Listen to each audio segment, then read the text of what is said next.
नमस्कार दोस्तों, एक बार फिर से स्वागत है आपका मेरे चैनल वेल्थ क्रिएटर पे। तो दोस्तों आज हम लेकर आए हैं एक और आईपीओ का डिटेल डिस्कशन करेंगे। ये अपकमिंग आईपीओ है और 21 जून से आपको आता हुआ दिखाई देगा, यानी कल से ही ओपन होने जा रहा है। नाम है Stanley IPO. Stanley company basically 2007 में फाउंडेड हुई थी और कंपनी जो काम करती है दोस्तों वो डिज़ाइनिंग और मैन्युफैक्चरिंग करती है प्रीमियम ब्रांड के लग्जरी सोफे, अल्ट्रा अल्ट्रा लग्जरी फर्नीचर्स जो होते हैं उसमें ये ब्रांड में डील करती है कंपनी बेसिकली। तो इसमें हर तरह के आपको फर्नीचर्स अवेलेबल होगा। तो जानेंगे इस कंपनी के फाइनेंशियल फंडामेंटल कितने स्ट्रांग है, कंपनी का जीएमपी मार्केट में क्या डिमांड चल रही है इस समय, और हम इस आईपीओ में अप्लाई करें या अवॉइड करें। पर उससे पहले वीडियो को लाइक, शेयर और सब्सक्राइब करना बिल्कुल ना भूलिए दोस्तों।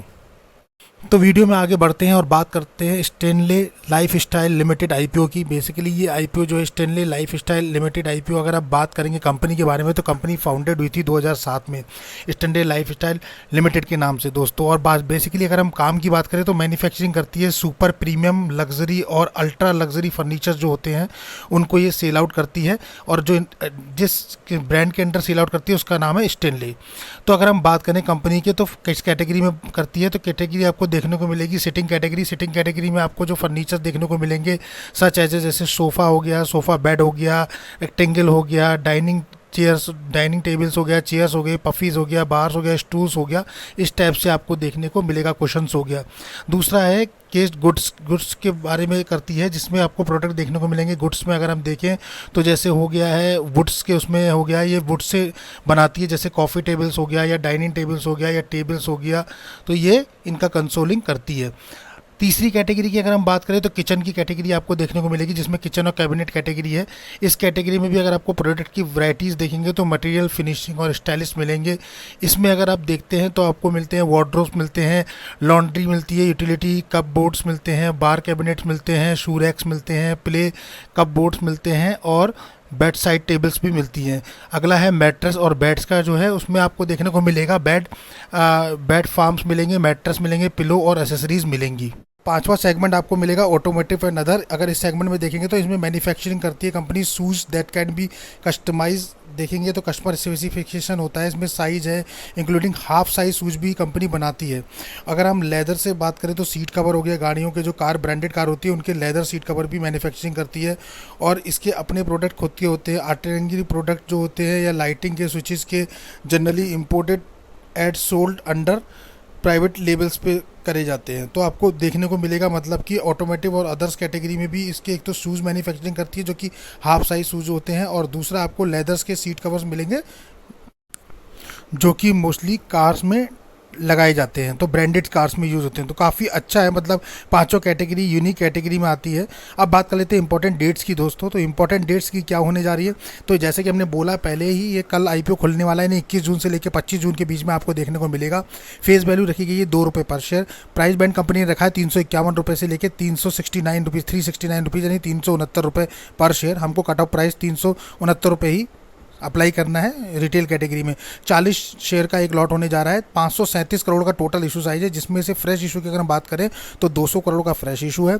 और ऑफर फॉर सेल की अगर बात करें, जहां की प्रमोटर अपनी हिस्सेदारी को बेच रहे हैं, तो वो पोर्शन तकरीबन 337 करोड़ का है, यानी कि ऑफर फॉर सेल का पोर्शन ज़्यादा है और फ्रेश इशू का पोर्शन थोड़ा कम है। तो ये थोड़ा सा इंपैक्ट डालता है, निगेटिव इंपैक्ट डालता है इन्वेस्टर पे। लिस्टिंग आपको बीएससी और एनएससी दोनों पे होती हुई दिखाई देगी। अब बात कर लेते हैं कि लाइफस्टार के जो स्टैनले लाइफस्टार के प्रमोटर्स कौन है। तो सुबह सुनील जी इसके प्रमोटर्स हैं और सुनील सुरेश जी इसके प्रमोटर हैं। शेयर होल्डिंग पैटर्न की बात करें तो प्री इश्यूएंस 67.36 है और इस आईपीओ के आने के बाद 56.81% ही रह जाएगी। तो तकरीबन 11% इक्विटी डाइल्यूट हो जाएगी इस आईपीओ से। रिजर्वेशन चार्ट की बात करें तो 50% क्यूआईबी के लिए रखा गया है। रिटेल कैटेगरी के 35% का पोर्शन है, यानी काफ़ी अच्छा बड़ा पोर्शन रिटेल के लिए है, और एचएनआई के लिए 15% रखा गया है। तो यहाँ रिटेल को काफ़ी अच्छा दिया गया है, 35% के लगभग का पोर्शन रिटेल कैटेगरी के लिए छोड़ा गया है। और जो आप क्यूआईबी की बात करें तो वहाँ 50% के लगभग। क्यूआईबी में हमारे एंकर इन्वेस्टर भी आते हैं। अब बात कर लेते हैं फाइनेंशियल स्टेटमेंट की, फाइनेंशियली कंपनी कितनी स्ट्रांग है। तो हम बात करेंगे फाइनेंशियली और फंडामेंटली की, जहाँ कंपनी को पूरा एनालिसिस करेंगे, क्योंकि ये बहुत ही इंपॉर्टेंट पॉइंट होता है। यहीं से हमें पता लगता है कि शेयर को लॉन्ग टर्म के लिए सस्टेन करना है या हम लिस्टिंग गेन के लिए निकाल के चलें। तो देखिए, हम लास्ट 3 ईयर्स का करेंगे, 21, 22, 23 का, और 31 दिसंबर 2023 का जो थर्ड क्वार्टर का कंपनी ने शो करा है वो देखेंगे। तो सबसे पहले थर्ड क्वार्टर का देख लेते हैं। 31 दिसंबर 2023 तक के कंपनी के पास जो एसेट की बात करें तो 581 करोड़ के लगभग एसेट कंपनी को देखने को मिला है। रेवेन्यू कंपनी के पास 322 करोड़ के लगभग का है। प्रॉफिट आफ्टर टैक्स कंपनी पे 18 करोड़ के लगभग का है। नेटवर्थ कंपनी की 237 करोड़ है। रिजर्व कंपनी के पास 225 करोड़ के पड़े हैं और कर्जा कंपनी पे 30 करोड़ के लगभग का है, यानी कि बोरिंग की अगर हम बात करें।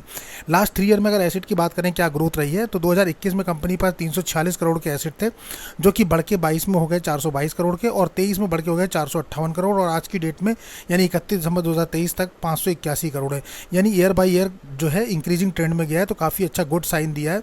रेवेन्यू पीस की बात करें तो 201 करोड़ था 21 में, 22 में बढ़ के हो गया 297 करोड़, और 23 में आपको देखने को मिलेगा 425 करोड़। तो यहाँ भी रेवेन्यू पीस में भी कंपनी ने अच्छी ग्रोथ दिखाई है। प्रॉफिट आफ्टर टैक्स की बात करें तो वहाँ भी कंपनी ग्रोथ देखिएगा 1.92 करोड़ के लगभग थी 21 में, सिर्फ 1 करोड़ 92 लाख, सीधे 23 करोड़ के लगभग पहुँच गई 22 में, और फिर 34 करोड़ के लगभग 35 करोड़ के लगभग पहुंच गई 23 में।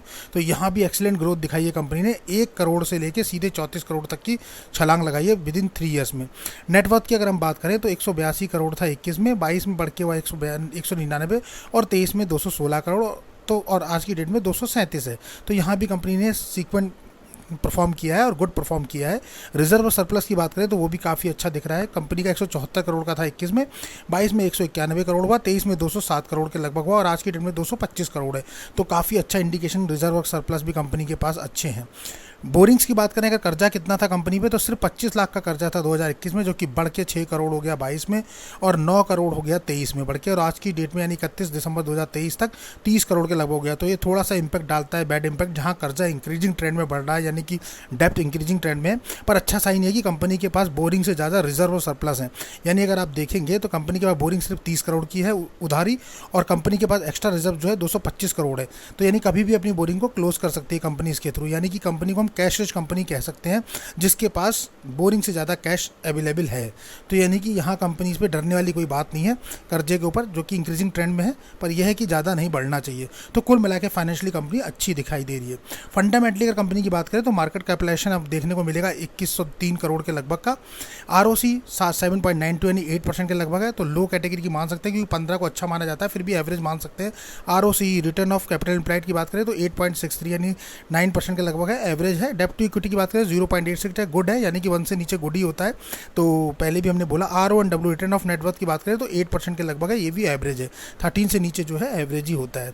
तो यहाँ एवरेज परफॉर्मेंस दिखा रहा है, जबकि EPS की बात करें 6.78 है और पोस्ट 4.37 होगा। PE की बात करें तो 54.43 है, जो कि काफ़ी हाई वैल्यूएशन दिखा रहा है, और पोस्ट IPO आने के बाद तो 84 PE पे ट्रेड करेगा। तो मुझे लगता है कि वैल्यूएशन कंपनी थोड़ी सी हाई मांगी है, जहाँ की लो मांग सकते थे।